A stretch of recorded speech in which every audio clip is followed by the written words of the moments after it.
First question we ask everybody, if you could go back to yourself 20 years ago, what does your past self think about what you're doing now? I think that she would be like, WTF all day long.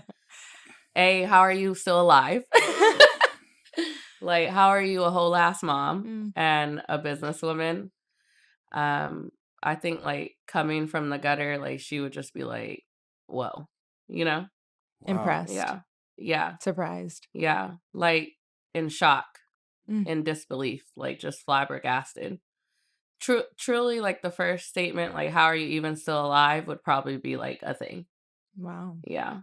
Nice. Because I think like looking back now as an adult, especially as a mom, I just think like half the shit that I did, like, you should have been dead. Mhm. You're not making smart choices, fancy.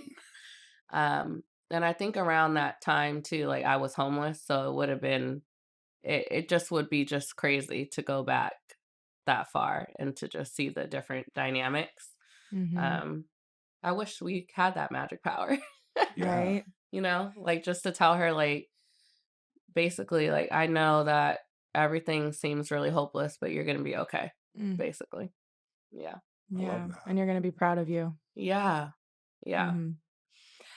Okay. So I know your family immigrated to the States when you were Mhm. young, 6? How old were No, you? I'm first generation, so my mom and dad got here literally right before they had us. Okay. Yeah. Okay.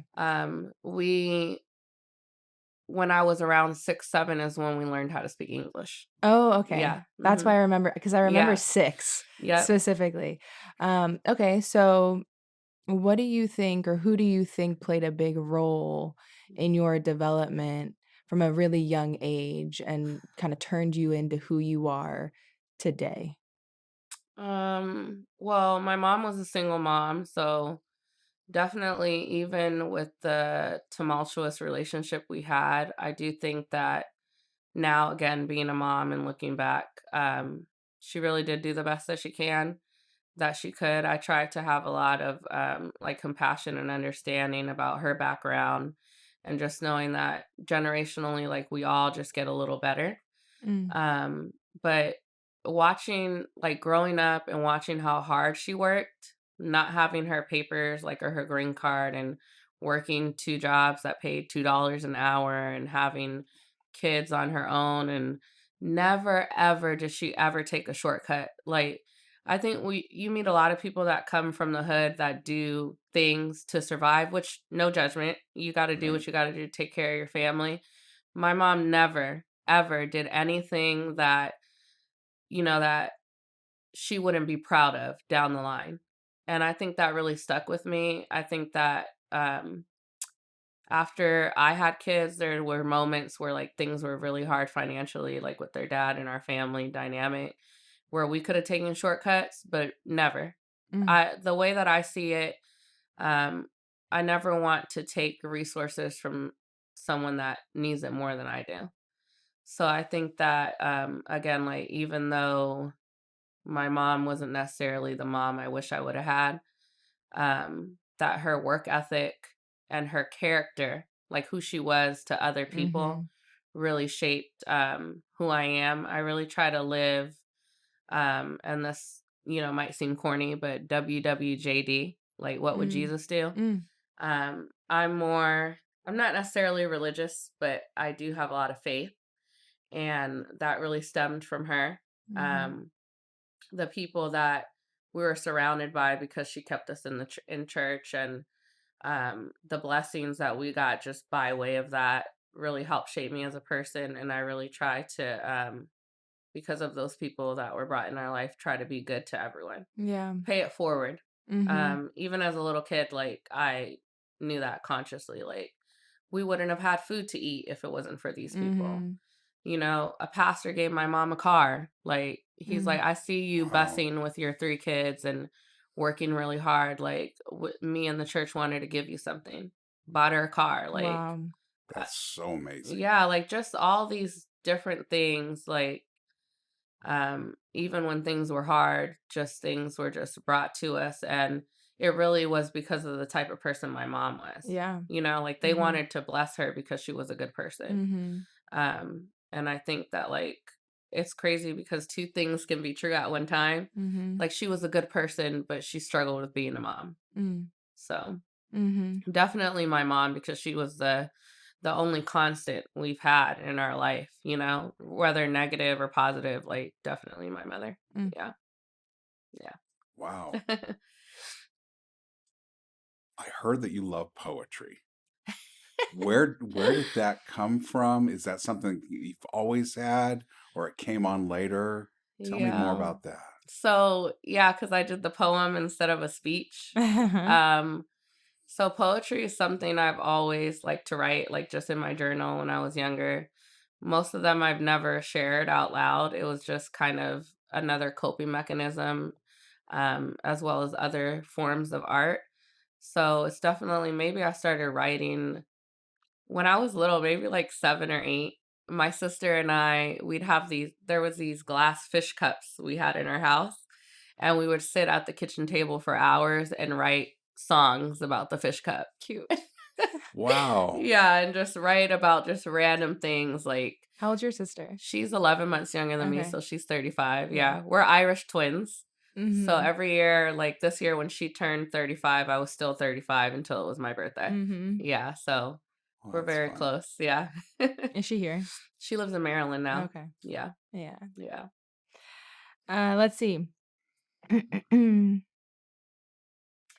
You grew up having to advocate and support others. I remember you saying once that your childhood trauma drove you to be so great today. How has your relationship to advocacy and trauma shifted over the years? Um Again, going back to like faith. Um I have always recognized the blessings that were given to us even like in the hard time, and I always wanted to pay that forward. I think that um I probably still need to go to therapy, I'm sure. Don't we all? Yeah. Yeah. But 100%. yeah, but the trauma has allowed me to be able to connect with so many different people from so many walks of life. I was talking to my friend and I was just telling him like, well, I've never fit in anywhere, so it doesn't ever bother me. And he's like, yeah, because you fit in everywhere. Mm. And I think that my Wow. past experiences and all the craziness that we've gone through does allow me like the superpower of being able again to connect with people. And I don't like to see people hurting, and I don't like to see people in pain or struggling. And that's just naturally who I am, like a caregiver. Like growing up taking care of my siblings because my mom had to work a lot, and I kind of took on like the nurturing role within the household. With my little sister, even though she's 11 months younger than me, like the relationship dynamic is very different from a typical sibling Mhm. relationship. I also have a little brother who's 13 years younger than me, and that was like my literal baby. Like Yeah. I just even now he's 23 and I still treat him like a baby. Mhm. You know, every time I see him, I'm just like, "Hey, Joshy Poshy." He's like, "I'm a man now." I can drink now. Yeah, yeah. I can Okay. drink now. I'm a man. No, you're not. And I don't ever want to hear about you having a girlfriend. You know, so like I've always, um, just because of circumstances, been in the role of having to take care of other people. And then I became a mom at 21, so had to take care of them. Seeing a lot of things in my community that didn't sit well with me, and realizing that I do have a strong voice and that people actually do want to listen to me. So I want to advocate for other people. That's something, again, I learned from my mom. Like, we had very little, but she was always taking people in, like, Mm. always, especially women Wow. who were domestic violence survivors, because she was also something we had to see a lot growing up. And she would bring these ladies and their children into our home and until they would get their stuff together and would be able to move out on their own. So again, just watching how she was a good person and wanting to emulate like the best parts of my mom. Mm. And I really do like now within my business and within my work, like it does make me so happy to see other people win. And sometimes I think that Like people have this competitive mindset, but it's like, hey, all of us are so different. Like you can never do what I do the way I do it, so we're not each other's competition. Right. And if I have a friend or a connection that could help you, like why wouldn't I do that? Mhm. When one person rises, we all rise. Yep. So that really is like my mindset, community over competition always. And the girls, the artists that I work with, they're like, "You're big sis." I'm like, "Yeah." I'm like, "Mom," all the time. Oh, I'm I love it. 36, but I'm 58 in here. Yep, you got an old soul. Yes. Mhm. When you were seeing your mom bring in people that had experienced domestic Yeah. violence, did you know how outstanding that was at the time? Or did it take kind of growing up to realize that's not the way everybody behaves? I think both. I think that I understood that we had very little resources, but she was still willing to share whatever we had. So I understood that aspect. It did take me being older to realize that people are not like that. Yeah. That a lot of people are very much like, mind your business, stay in your lane. That's not my problem. And now as a grown up, I really don't get along with people like that because to me, it's like, yeah, it is your problem. When one human suffers, we all suffer. Like, how Mhm. can you turn a blind eye knowing something? And sometimes like I'll have conversations with friends and they're just like, it's not always safe for you to get involved. I'm like, right, but think about what they're going through. Like, just think about the fact that they could be completely alone and that you could really completely change their life. Mhm. Like, think about that. And I even talk to my kids about that, like, not necessarily in that aspect because they're younger, but I love how my daughters will go up to strangers and compliment them just because they want to. And I've told them, like, when I hear them say stuff or see them give someone a compliment, like, oh, you're really beautiful. Like, you look really nice today. I love your bag. Like, you never know what type of day that person was having. You don't even know what they were about to go do, like how Mhm. sad they were inside. And your 1 second of kindness could have turned that all around, you know? Yep. So, Wow. That's yeah. powerful. Yeah. Mhm. So true. What you said about competition resonated with me because Yeah. in our field in personal injury, like oftentimes people think the competitor is the other firm, like the other PI firm that does Yeah. what we do because the market is as big as it is and there's only however many clients. And so it's a zero sum game. One client for us is one less for them. But Mhm. the reality is that they're not our competition. If Yeah. they do what like a rising tide lifts all boats, I feel like the Yeah. exact same way with PI firms. Our competition is the insurance company, Yeah. Mm, going after a client or not representing their insureds well enough. So then we have to file a lawsuit, right? So it's Yeah. like if our fellow PI firm, another PI firm is doing well, it's kind of like helping this industry as a whole and Right. represent plaintiffs, represent people who are hurt, which is what we're trying to do. So yeah, Yeah. that's I true. totally agree with that. Okay. Y- Art? Yeah. So art, right now, a big focus of today, I mean, a big focus of your work today is on the art community. What drove you to this? Whew. I So again, when I was younger, I feel like art was always like my saving grace, just in all forms. I grew up being in competitive choir, which I really love singing and I love music. Painting, that was always like a sense of solace for me. Um, I think that when you grow up in a lot of chaos, like you have to learn how to try to tune it out as best as you can. So listening to music and like the lyrics, which is why I love country music. And like Mhm. people don't know that. They're like, that's weird. I'm You like, like no. that? Yeah, I love country. It's so sad and depressing. I said, that's life. Mhm. It's sad and depressing, but like what they're talking about, I can, recognize myself in those lyrics. Um, so that helped a lot. Painting, and just violence and chaos going on in our house, I just like lock the door and paint, usually nature, because I spend a lot of time in the woods. I love playing in the woods. I was such a tomboy growing up and catching crawfish and playing in the creek and Mhm. jumping off trees. And so trying to paint those sceneries when things weren't so awesome as at home was always very comforting. And musical theater and just everything. Everything about the arts brought me a lot of peace during like the darkest times in my life. Mhm. So I think that the work that I do is really driven by the reverence that I have for that field in general. Um, and how I ended up doing art was I didn't even wasn't even trying to do it, like be in this genre or really I feel like I created a whole new genre because the way that I go about art curating is not the way that other people go about it, which Mm. I think is cool because I'm not stepping on anybody's toes, but I'm also like giving another avenue or another outlet. And it really just came from me organizing a protest in Renton during the BLM movement. I was protesting in Seattle, but the cops were crazy and my kids wanted to come. And I'm like, no, it's not safe.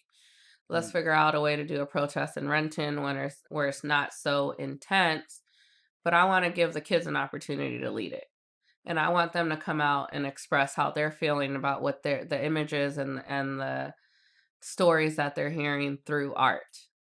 So we did that, and families came out, and my Wow. oldest daughter did a routine that she choreographed, and we had other kids come out and who wrote songs about it, and it was super cute. It was Mhm. super cute. So then the arts commission came downstairs because I didn't realize we were doing it in front of their building. And they're like, hey, we've been trying to figure out a way to address the BLM movement, but we really wanted to come from community. How do you feel about organizing a city art walk? And I'm like, I don't know what the fuck you're talking about. I'm a mom of four and whatever. Like, how am I going to do that? And they're like, well, I'm like, all right, fuck it. We'll do it. I'll Google it. I'll just Google it. Like, whatever questions I have, I'll Google it. And the city has a liaison. Her name is Jessie. And she was really great, like, just walking me through the logistical processes of it all. So initially, we had about 10 visual artists, and it was during COVID. So that was another barrier that we had to get through. We organize art in all the business window fronts. And then I had a professional videographer record 14 different performance artists. And four of the businesses allowed us to have flat screen TVs in their space in the window front so that people could walk around town and see the performances and the art How at a cool. safe distance and on their own terms. And then for our most at risk population, we put it on an app so they could take a Mm. virtual tour of the art walk. Well, that's cool. Yeah, and everything kinda just really grew from there. Mhm. Again, like, I didn't do any of it, like, with the intention of starting a business, but when I saw, I guess the opportunities that I was able to provide for the artists, specifically financial compensation for their art, I'm like, "Okay, I should, like, try to keep doing this," and I don't know how, but I'll figure it out, you Mhm. know? Wow. Yeah, yeah. That's impressive.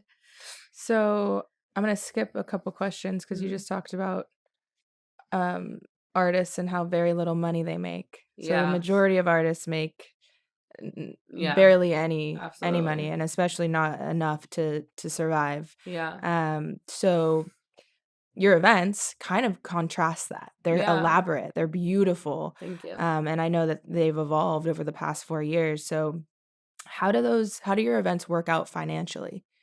So basically, most of the events I try to make it like no cost for the artist to participate.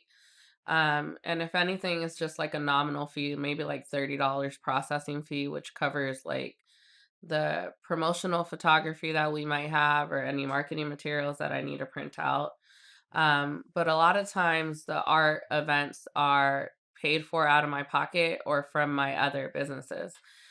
So with the Mm, PR and events, I have private clients or private contracts, and then I just feed it back into the art business. With Black Love Market, there's vendor fees. Anything that's left over from event costs is fed back into creating these events and installations and opportunities for the artists. I think because societally, a lot of people don't place value on creatives and artists, I wanted to offset that. Again, probably because of the reverence that I do have for art in general.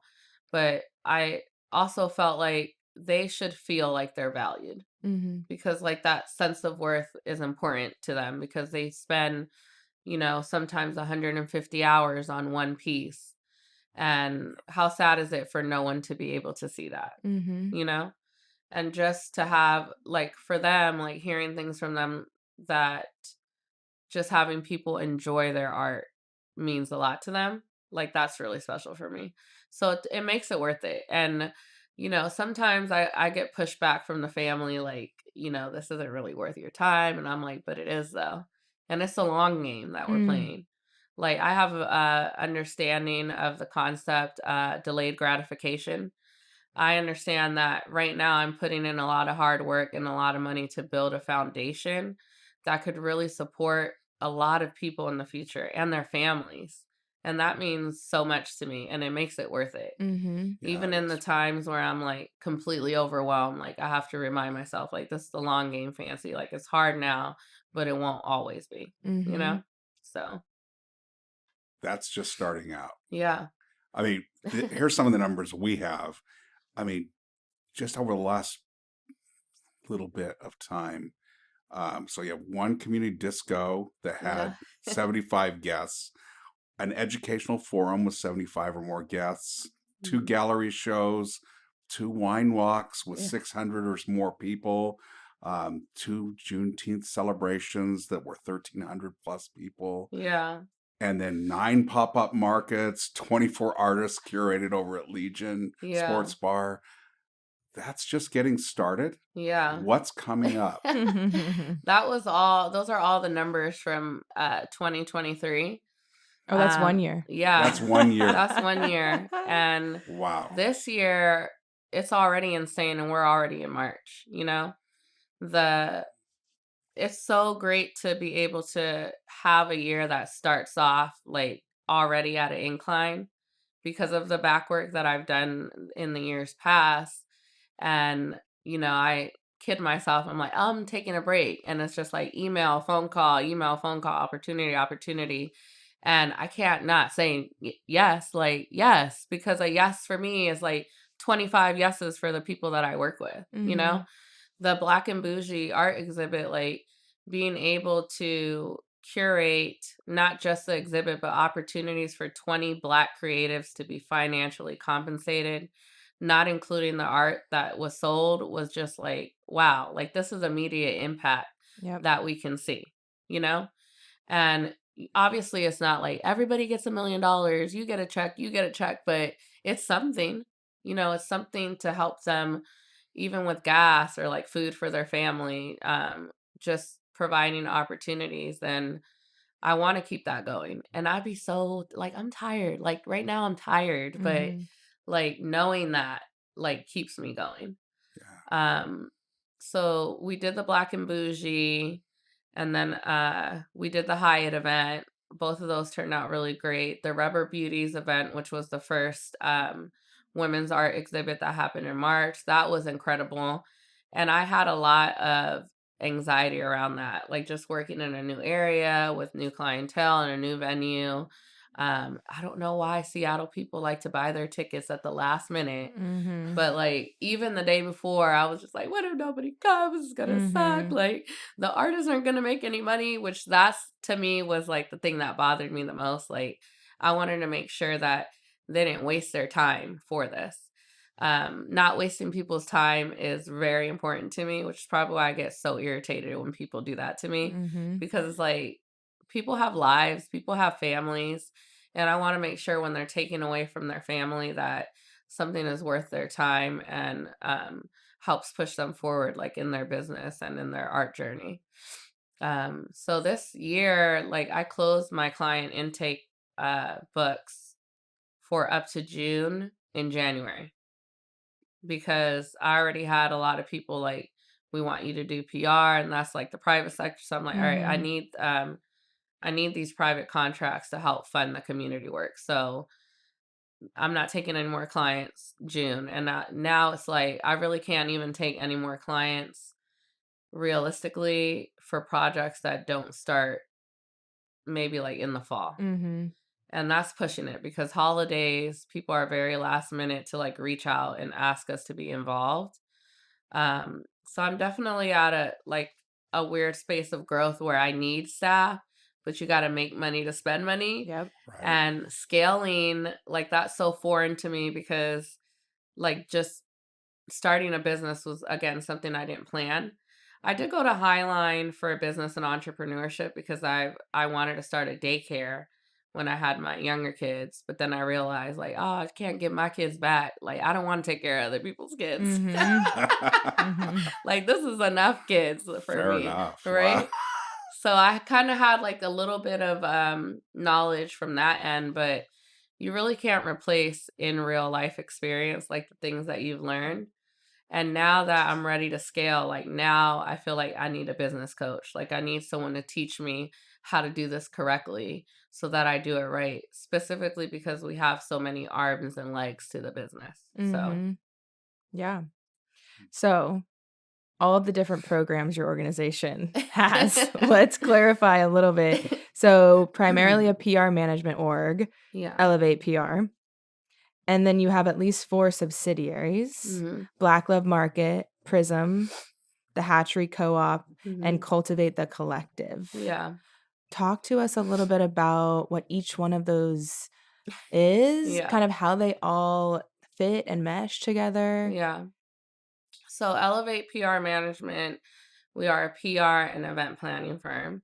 We primarily work with community organizations or Black led nonprofits, but again, we take on private clients to help offset the cost specifically for our community organizations. So, my prices are listed on my website, but when I work with community orgs or nonprofits, they get about like a 70% discount because I have to be realistic about what they can afford in order to keep doing the good work. And at Yeah. the end of the day, like that's the most important work is to help other people create more Mhm. impact for our community.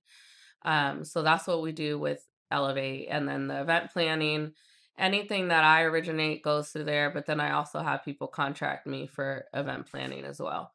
Event planning's fun. Like even when I was not in business and was just a mom, like we have this moms group in Renton and we have like 3,000 members.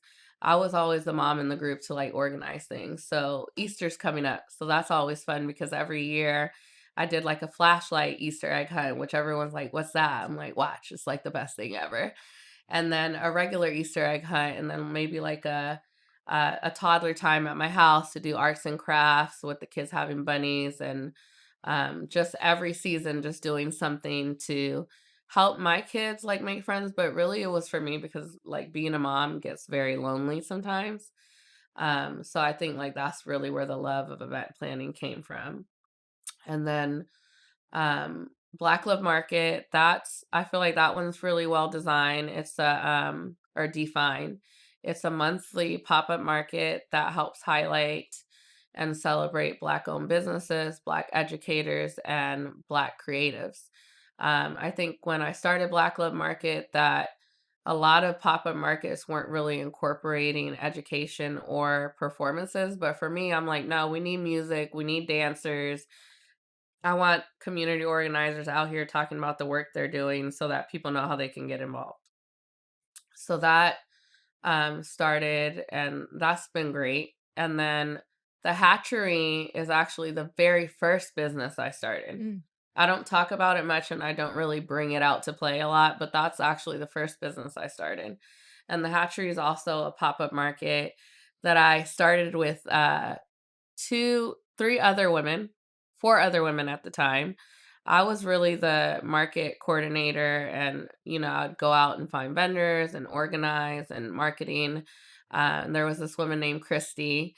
She owned the space that we would do the markets out of, and she's amazing. And then there was another little lady. Her name's Pippa, and Pippa owns the brittle, which is the best brittle you've ever had in your freaking life. Like it's life changing. I'm addicted to it. It's literal crack. And she's become one of like my very best friends, even though Mm. she's 30 years older than me. Like I cherish her, all the Oh, ladies from that really. And then Annie, she owns her own truffle business. And then Laura, she doesn't live in Washington anymore, but she had a charcuterie business. Mhm. So together we created a co-op and really just helped uplift small business owners in our area. At that time when we started was during COVID, and downtown Renton stupidly was also doing a lot of construction for our small businesses. So the purpose of the hatchery was really to help cultivate events or pop-up markets to drive foot traffic into our downtown area to help our downtown businesses survive. And when we started, we had already lost 40 businesses to COVID. Wow. And we couldn't lose anymore. Like that would be devastating for our community. And I had an understanding like when our businesses do well, our community does well, and our families do well. So that's why I started that. And then what else is on there? Prism. Prism. Yeah. Yeah, Prism is our interactive mental health initiative, and it incorporates 8 different types of holistic approaches to mental health: ecotherapy, writing therapy, massage therapy, art therapy, 360 wellness, education on how to use CBD correctly, Mhm. and some other things I'm forgetting. I feel like that was 8. Yeah. How do you sleep? I don't. I'm an Yeah. insomniac. Yeah. But Prism means a lot to me. I have a family member very close to me who's currently like struggling with mental health that has caused him to be addicted to drugs and homeless here in Seattle.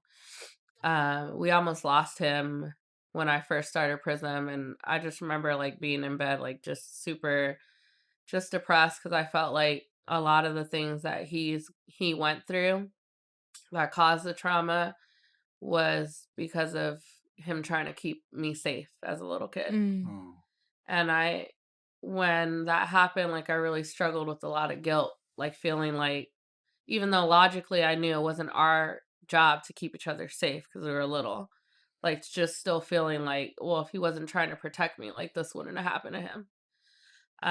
So trying to work through that is why I started Prism. I just felt like I'm always, and I still feel like I'm just waiting for the phone call, Yeah. oh, like to someone say like he OD'd and he's gone. Mhm. And I kind of felt like helpless, like I couldn't do anything to Mhm. help him. But what can I do to help other people not be in the same situation? So I kind of just like stayed up one night and was doing research, and I don't know why I was hyper focused on a rainbow. Mm. And I started doing like legit deep dive research on rainbow and color therapy and color theory, and then somehow ended up on prisms and started doing research about that. And while I was reading, I kind of thought like a prism is kind of like a prison. And I feel like when you're struggling with mental health, you're in a prison in your own mind Yeah. that you can't escape. And I kind of developed just everything around that concept. I wanted everything to be very intentional and very meaningful. And one of the therapies that we use for Prism is actually a sound booth.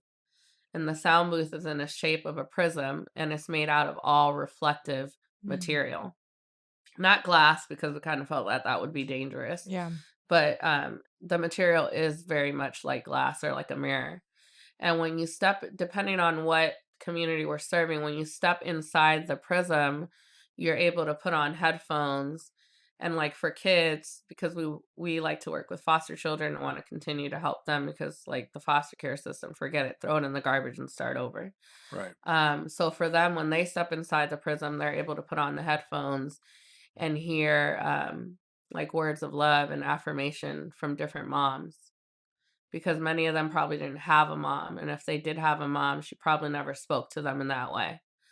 And we wanted them to be able to like step in there and really like take that with them. For other people who have struggled with drug addiction or suicide survival, we have them step inside and listen to other people's stories who have gone through the same thing. And for adults, it's very different because when they step in there, they're seeing themselves. And for me, because of my family member, I felt like a lot of it has to do with the fact that he can't face what happened to him. He won't admit it because of, societal norms of like what's okay for a man to feel and what's not. So I wanted for like when an adult went in there and I listened to the stories for them to be able to look at themselves, Mhm. to realize like, okay, this is me. I am them, they are me. And I can't escape this. I'm looking at myself, I'm listening to my own story, even if it's in someone else's voice and I can't escape it. And then having therapists like set up immediately outside of the prison so that when they go through that and they're ready to get help, they can. Wow. Um, Where did you come up with this I idea? don't like really just pain. Like, um, I think that like a lot of people meet me and like have this idea of who Fancy is because I am loud and like fun and funny and always smiling and like it's like an onion. Like there's so much underneath that. I think that when you grow up in trauma, like you learn how to pretend really well. Mm, And it's very rare that I let people into like who I really am and like how I really feel. Because when you're younger and you kind of learn like nobody gives a shit, then you just kind of operate that way. Um, and I do, again, like I said, I probably need to go to therapy. I feel like I do carry a lot with me at all times. And I think that maybe, like, helping other people deal with their pain is easier than dealing with my own. Mm, Maybe that's, like, a thing. mm, Probably not a healthy thing, but it is what it is. And so I think, like, allowing myself to feel that, specifically with Prism, like, really helped. Um, have you tried it yourself? yeah. I For me, ecotherapy is it. Like, ecotherapy is just kind of the notion of being in the outdoors and helping, or the outdoors helping you work through your pain. I don't know if you're familiar with forest bathing, but that's basically like mm, essentially skinny dipping, but with intention. Like you go in the water and you release it, you go under and you come out and you're better. So when we have Prism events, we like to set up like a faux garden so they could experience a little bit of what ecotherapy could do for them. And I really want to do a lot more often with Prism, but again, capacity. mhm. Right. But I think out of all the projects, like that's the one that means the most to me, just Yeah. because of who and why it was created for. Mhm. Yeah, it's So, core. yeah, That's beautiful. Thank you. yeah, I didn't know much about Prism. Wow. yeah. Um, I skipped that. Well, your work is all about believing in others and kind of helping them with their story and their power. How has helping others with their story helped yours? I think that maybe I'm gonna answer this question a little backwards. I think that when I started my business, I was very much in a place like where Christy, the woman who owned that space, she met me organizing the art walk. And she called me one day and she said, Fancy, I want to put together a pop up market and I want you to be in charge of 4 of the weeks out of the calendar. And I just remember like being on the phone and like not saying anything. She's like, "Are you there?" I was like, "Yeah, but I don't get it. Like, why do you want me to do it? Like, I'm not a business owner. I have no experience." And she's like, "Why wouldn't I want you to do it? Look at what you did. Like, why wouldn't I want you to be a part of this?" And I just remember like crying on the phone. And then after that, I got another phone call from Diane. You guys met her at one of the dinners from the CEO. And, she's like, I just wanted to tell you that what you did for the art walk changed the way I see everything. And I really appreciate what you've done for our community. And then she texted me and she's like, and by the way, I'm sending you $250 because I appreciate your work and you deserve to be compensated. And then Pippa, like having her just love on me and like constantly pour into me all the time. Mhm. And I really feel like God really placed all these like older women in my life intentionally. Because, the not so perfect relationship I had with my mom, and because of the fact that I really did not believe in myself. And Mm. I struggle with that a lot still. And I don't think that a lot of people see that because of the way that I move and the way that I work, but Mhm. it's a constant battle for me to like know that I'm capable and to sit in the success that I've had without criticizing myself or tearing myself apart.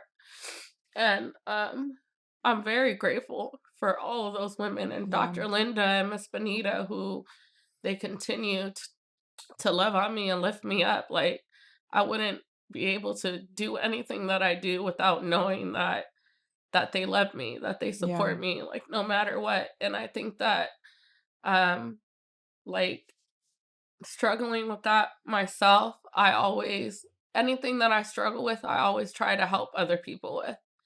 So when I see, like these artists who don't know like how incredible they are, I want to pour back into them.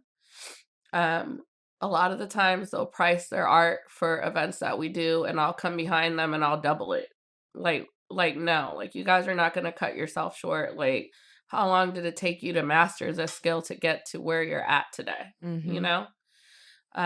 So I think that again like struggling with my own self-worth and my own self-esteem, my own self-belief makes me want to help people with that too. Mhm. Like I never want people to feel the way that I'm feeling because Yeah. I know that it hurts. And that really does help like push me to be there for other people.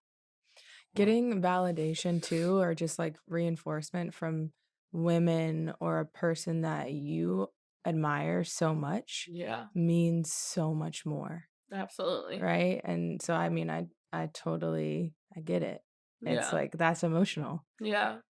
coming from these women that you look up to, that Yeah. are looking up to you and telling you what you're doing is amazing. Keep Yeah. doing it. And it's still like weird to me. Yeah. Like when I have the opportunity like to hear Dr. Linda or Miss Benita or Diane like speak about me in the context that they do, I'm just like, that's weird. Who are you talking about? Like Yeah. what? Who, me? It's you it's know? easy to forget that kind of stuff. I mean, what the people think that way Yeah. of you. So we got together and got something to help you remember. So reach over. This is something that we helped. Oh my God. Make for you.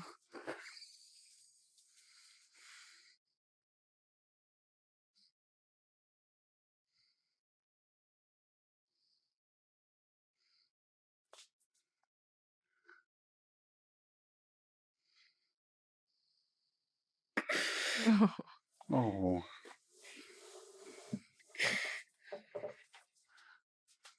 You are making such a difference.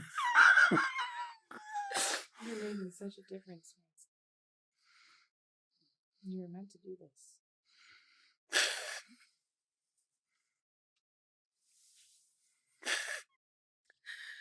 Thank you. Mm-hmm. Thank you. no. I think that's all thank you. Oh, Yeah. Miss Todd. Oh my God.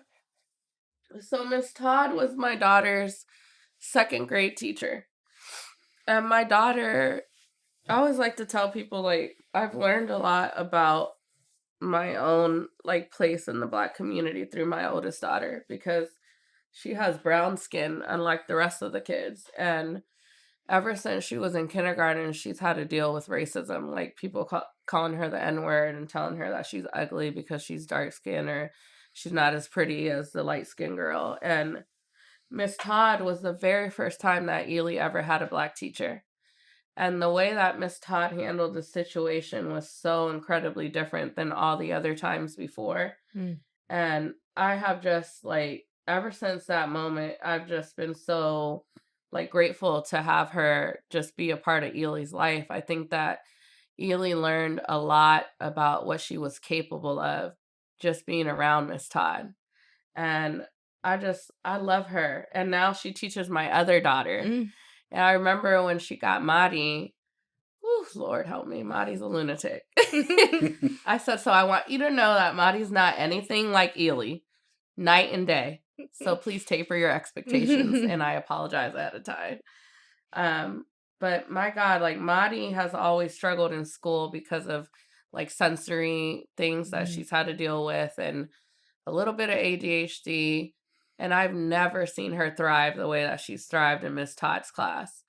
Miss Todd is so intentional about pouring into Maddie and like affirming her every day, every minute. And Maddie has really like just emerged as this leader, like under her guidance. And so I'm just so, I love that. I'm so grateful for her. Mm. And I'm Wow. just blessed to that, that my children were able to have her as an educator. What grade does she teach? Right now, she teaches 4th grade. Okay. Yeah. Yeah. Yeah, but she's bounced around from 2nd, 3rd, and 4th. Mm-hmm. Yeah. Amazing. Yeah. Mm, Well, you have a lot of people that love you thank you. and that are grateful for you in their life. Thanks. You guys ruined my Mhm. makeup. You're welcome. All right. All Well, right. let's go on to the future a little bit then. Okay. You got a lot of stuff upcoming. Maybe talk about what's happening this year that still hasn't happened. Yeah. So right now we're coming up on the 5th annual Shades of Brilliance Art Walk. Oh, before I ask that, Oh, yeah. I have to know, what is a flashlight Easter Oh, egg hunt? Oh, we should totally do one for adults, but in the eggs will be tequila shots. yes. I love it. You know? So flashlight Easter egg hunt is basically like I have the eggs, and I go to the park before the sunset, but the kids don't come out until after it's dark. And they have to go through all the bushes and everything and find the eggs with the flashlight. And Fun. it's both fun and messy and gross because on the years where it's rainy, like the bugs are everywhere. And some of the kids, like my son, are like, ooh, bugs, yeah, let's touch them. But then other kids, like my oldest are like, ew, bugs, I can't handle it, Mm-hmm. So it's always fun to see them either like love it or like be disgusted. Mm-hmm. While I'm like, I know where all the eggs are hitting. So they're like, we can't find them. Can you tell me? No, I shan't. I shan't help you do a damn thing. Like, you find them eggs. And you're like, I did my job. Do Exactly. yours. I hit them, you find them. That's the rule. Do you want the candy or not? I want to play. Yeah, That sounds so fun. it would. I always loved like hide and seek at night. It's just Yeah. it's just stakes are higher. Yeah. It amplifies it. Mm-hmm. And we put money in some of the eggs, like at least 20 eggs.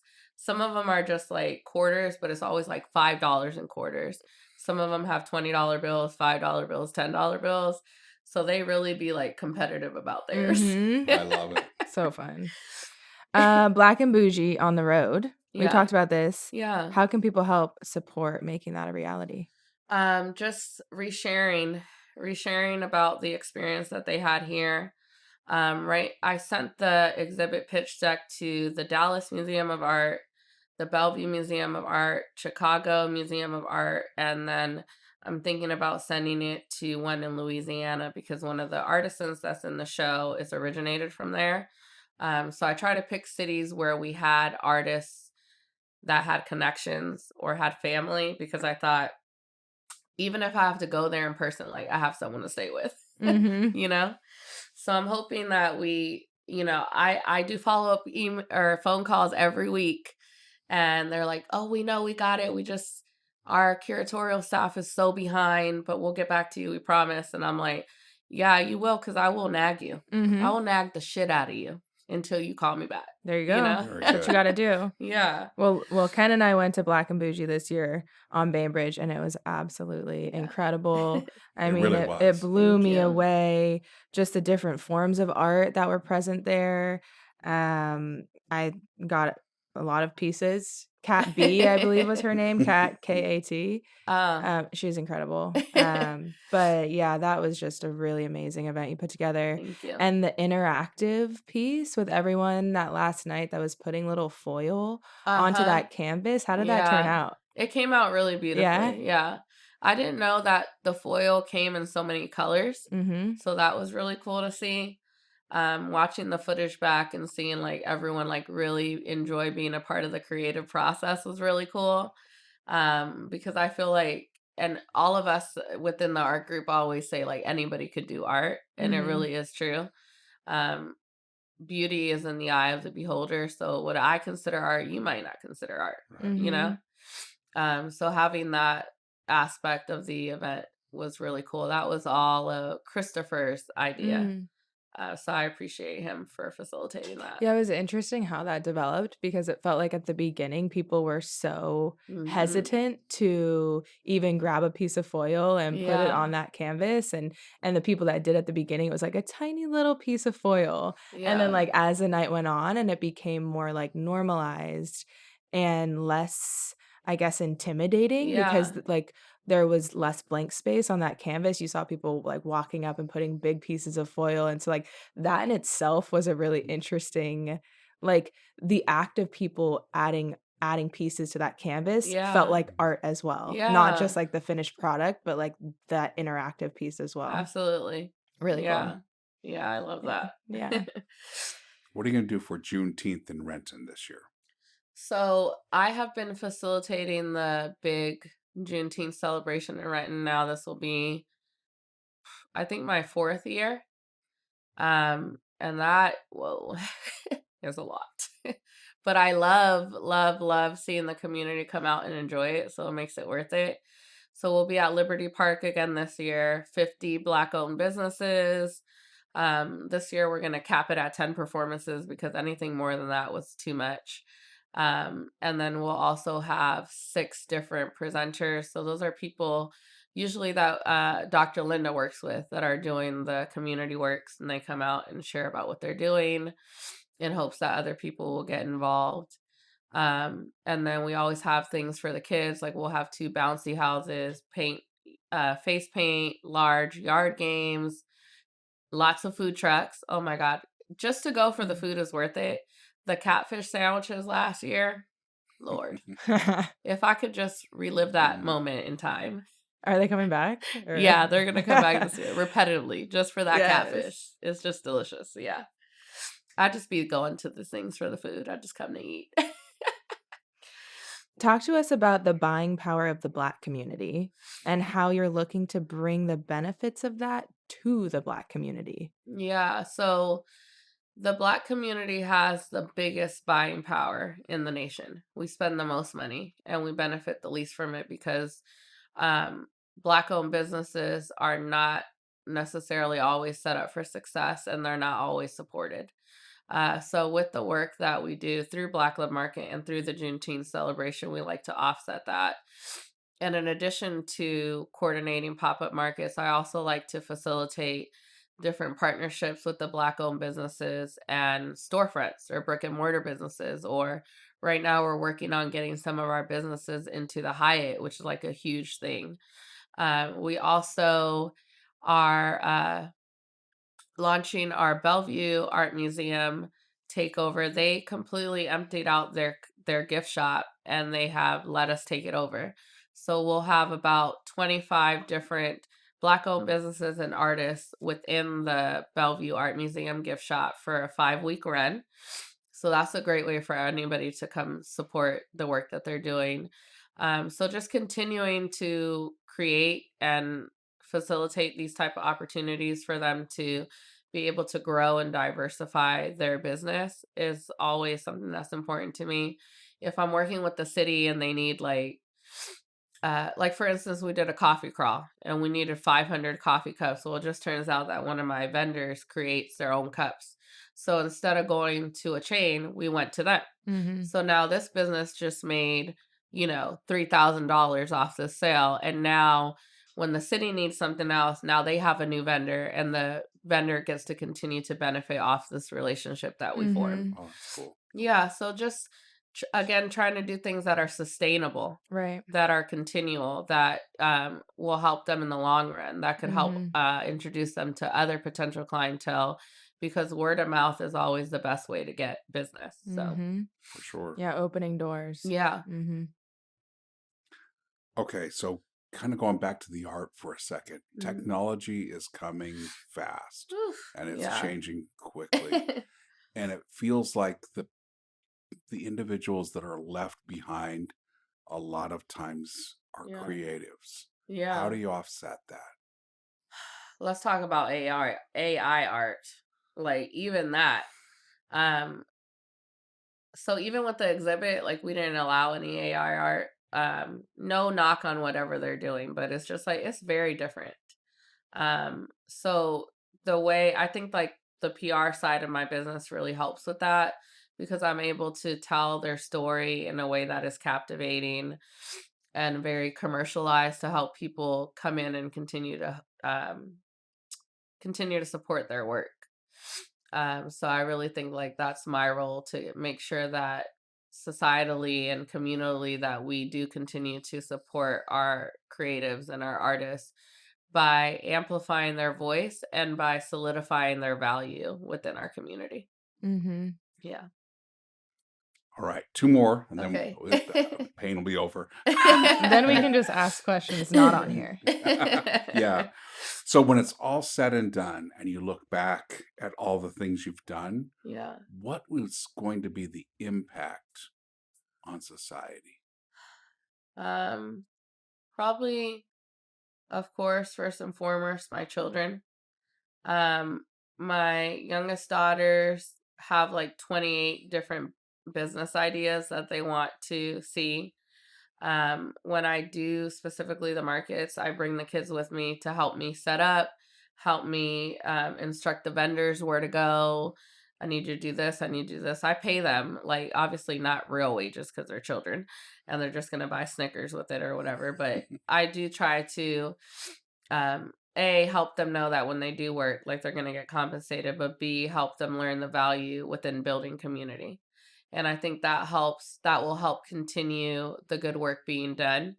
Again, when other people bring their children, I put them to work too because they also need to learn that. I really think that like what our kids are learning is the most important thing in order to help the good work continue and help push our society forward, humanity forward. Because like people are like, oh, the children are our future, but yeah, but what are you doing to invest in them? Mhm. You know? So, if I can look back, if I'm gone 40 years from now and I can look down and see these kids that have grown up in community doing the good work and continuing the good work, like that'll be the best thing ever. Yeah. Wow, I love Such it. a real answer. Yeah. Okay, final question for now. So the show's all about advocating for people making a difference, Mhm. like you. Who do you think doesn't get enough credit in our communities for the work and change they fight for? Probably other community organizers. I think that especially in Seattle, like there's so many community organizers and a lot of the people who get recognized widely have the status, but then there's all these little fish who are doing all this big work that people don't talk about. And again, that really does push like my PR work is to amplify the work that they're doing. I wish that people recognized the value in that and knew the time and the resources and the finances that go into really giving back to your community because I think it helped change the mindset in supporting that work. Mhm. There's so many great organizations like Build 206. They're one of my favorite. It's an all male organization that does mentorship for youth, boys and girls.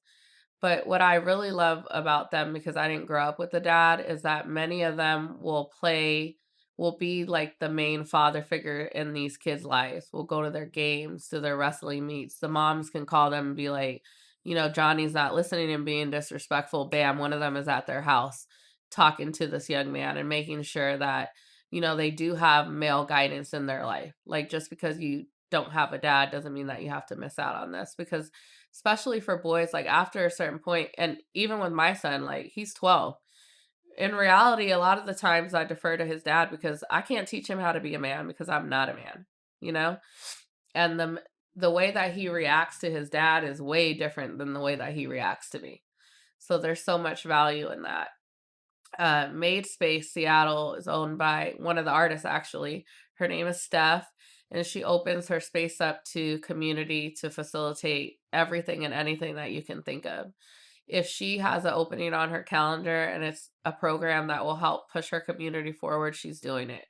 Wow. A space inside, they have uh, monthly open mic nights, so that helps, highlight creatives and performers. And I know that when I need something for an event, I just go there. Like, it's a one-stop shop, like a literal talent agency is what I like Mm. to call it. And the joy that the performers and the creative get from just having an opportunity to share their talent is just so beautiful.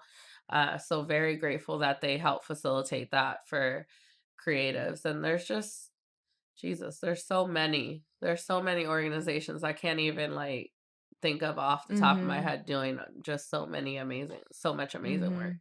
That's great. Yeah. Mhm.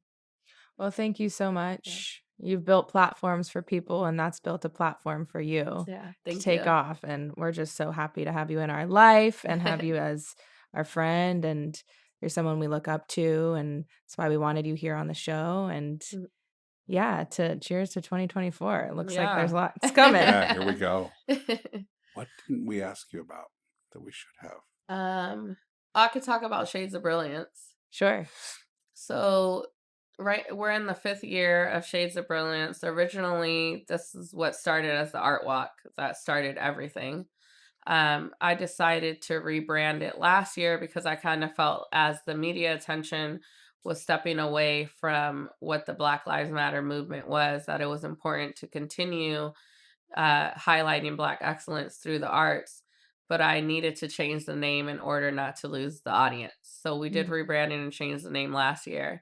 And this year we're actually going to be in Bellevue, which is the first time that that has happened. Um, I was able to, do the paperwork and facilitate us being able to be in that big, beautiful downtown Bellevue Park. The foot traffic there is already incredible, but I'm hoping also to bring a new audience to the area. I think it's important for us as a Black community to know about things that aren't inherently accessible to us. That's important for me to have us be in spaces that weren't necessarily created for us. I think it helps specifically for kids and young people really expand their mindset of what is possible, because the bigger you dream, like the more you can achieve. And I think in our community, we aren't really encouraged to dream. Like, we often have to be very realistic about how things are and what they are, and don't really get to be dreamers and reach for the stars, because the stars we can reach are not always the stars that you can reach, you know? Right. So, being able to be in Bellevue with that is like holy crap, I still can't even believe that we're gonna be able to do that. And I'm super excited to see how fruitful that is for all the visual artists. Like, we're gonna have 30 Black visual artists, 10 Black performers, 10 Black artisans, just taking over the whole part. And it's Mm. gonna be awesome. Wow. When is that? On May 25th. Yep. I hope it's sunny. Yes, It better be Memorial Day sunny. weekend. Yeah. That park is beautiful and it's big. Yeah. I Mhm. love the waterfall. Mhm. What Great. else? Any other things we should touch on? I don't know. You did great. Is that a black and bougie pin? It's What does that say? black Black is is beautiful. beautiful? Yeah. I Oh. was like, did I miss those pins? Right?